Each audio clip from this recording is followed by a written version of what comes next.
அன்பான தோழர்களே, இந்த மரம் எல்லாம் நம்ம பார்க்குறோம். இதுக்கு நம்ம தெரியும்.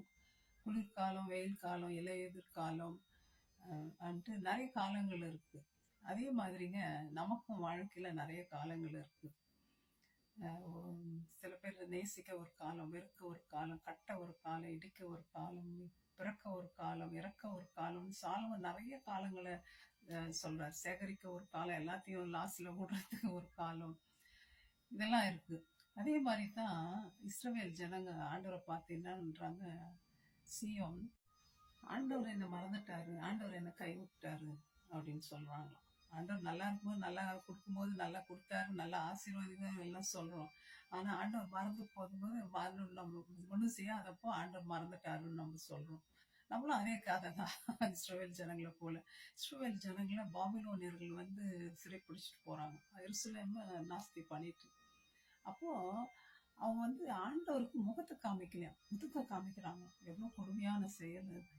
ஆண்டவர் எதிர்த்து ரொம்ப பண்றாங்க. ஆண்டவருக்கு பிடிக்கமில்லாத காரியங்கள்லாம் செய்றாங்க. அதனால தான் ஆண்டவர் என்ன பண்றாரு, அவர்களே சத்துருக்கள் கையில ஒப்பு கொடுக்குறாரு.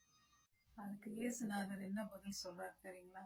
ஸ்திரீயானவள் தன் கர்ப்பத்தின் பிள்ளைக்கு இறங்காமல் தன் பாலகனை மறப்பாளோ? அவ மறக்க மாட்டா. எந்த ஸ்திரீயும் தன் குழந்தைய மறக்க மாட்டா. அவள் மறந்தாலும் நான் உன்னை மறப்பதில்லை. தேவன் நம்ம மறக்கிறது இல்லைங்க. நம்ம கஷ்டம் வரும்போது, கண்ணீர் வரும்போது, வேதனை வரும்போது, வலி வரும்போது, வியாதியில் இருக்கும்போது அவர் நம்ம மறந்துட்டாருன்னு நினைக்கிறீங்க? அவர் எந்த பிஸி மேனா இருக்கட்டுங்க, அவர் கண்கள் நம்மளையே நோக்கி இருக்கிறதுன்னு தாவீது சொல்றாரு. இயேசுநாதர் என்ன சொல்றாரு? அவர் உள்ளங்கைகள்ல நம்மளை வரைந்திருக்காரு. நம்முடைய மதில்கள் எப்பொழுதும் அவருக்கு முன்பாக இருக்கிறது. ஆண்டவர் சொல்றாரு, முடியெல்லாம் எண்ணி இருக்காரு. அவ்வளோ நம்மளை பத்தி அவருக்கு தெரியும். இந்த குருவி கீழே விழுறத கூட அவர் அறிவாராம் தரையில. காரிருள் பள்ளத்தாக்குல நடக்கும்போது, ஆண்டவர் பதில் கொடுக்கலேன்னு ஏங்கும் போது, அவருடைய வேதத்தின் வார்த்தைகளை, அவருடைய ப்ராமிஸ் வேர்ட்ஸை பிடிச்சிக்கோங்க. அதான் நான் செய்யும். ஆண்டவரே எனக்கு உதவி செய்யுங்க சப்பா. ஷாத்ராக், மேஷாக், ஆபேத்நேகோ அந்த நெருப்பின் மத்தியில போறாங்க.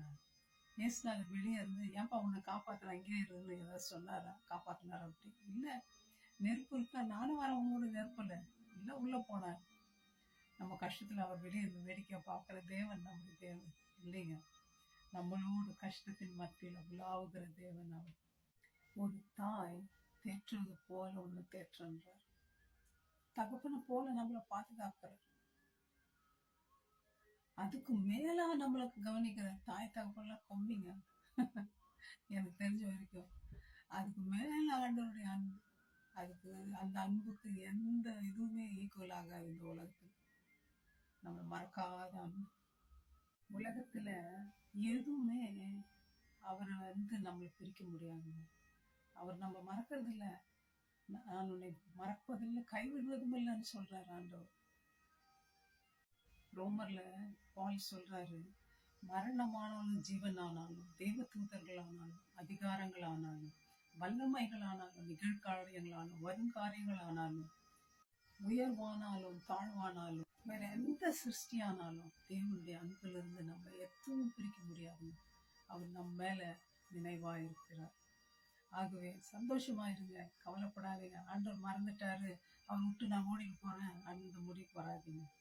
ஆண்டவர் எப்பொழுதுமே நம்ம நினைவா தான் இருக்கிறார். என்னை மறப்பதில்லை சொல்ற. நம்முடைய சண்டையை கூட ஆண்டவர் அவர் போடுறன்ற. இஸ்ரவேல் ஜனங்க கூட அந்த சிவந்த சமுத்திரத்தின் கடைசியில நின்றுட்டு இருக்கிறாங்க. பார்க்க போனா அந்த சண்டை இஸ்ரவேல் ஜனங்களுக்கும் எகிப்தியர்களுக்கும். ஆனா அந்த சண்டை யாருக்கும் தெரியுங்களா? இஸ்ரவேலருக்கும் ஆண்டவருக்கும் அந்த சண்டை. அவர் நம்மளை மறந்துட்டு இருந்தா அவர் அந்த சண்டைக்கு அங்க வந்திருப்பாரு. அவங்களால எஸ்கேப் பண்ணி வெளியே ஓடவும் முடியல. ஆண்டவர் என்னன்றாரு, நீ சண்டை போடாதப்பா, நீ கன் எடுத்து ஷூட் பண்ணாதப்பா, நீ வந்து அந்த பாம்பெல்லாம் போட்டு லோட் பண்ணாதப்பா, எப்படிங்கிறியோ அப்படியே இருப்பா, உனக்கு பதிலாக நான் சண்டை போடுறேன். இப்படி யாருன்னா மறக்காம நமக்கு உதவி செய்வாங்களா? நம்ம கஷ்டத்துல ஒடியாருவாங்களா? எத்தனையோ பேர் நம்மளை மறந்துட்டு இருக்கிறாங்க. எத்தனையோ பேர் நம்மளை ஒண்ணு இல்லைன்னு விட்டுட்டு இருக்கிறாங்க. ஆனா சந்தோஷமா இருங்க, நமக்குன்னு ஒரு ஒருத்தர் உண்டு. நம்ம மறக்காதவர், நமக்காகவே ஜீவிக்கிறவர். அந்த இயேசு உங்களுக்கு வேணுமா? கூப்பிடுங்க. உங்க சண்டே அவருக்கு பண்ணணுமா? கூப்பிடுங்க. வெற்றி கண்டுபிடிங்க. God bless you, my friends. Thank you. Bye-bye.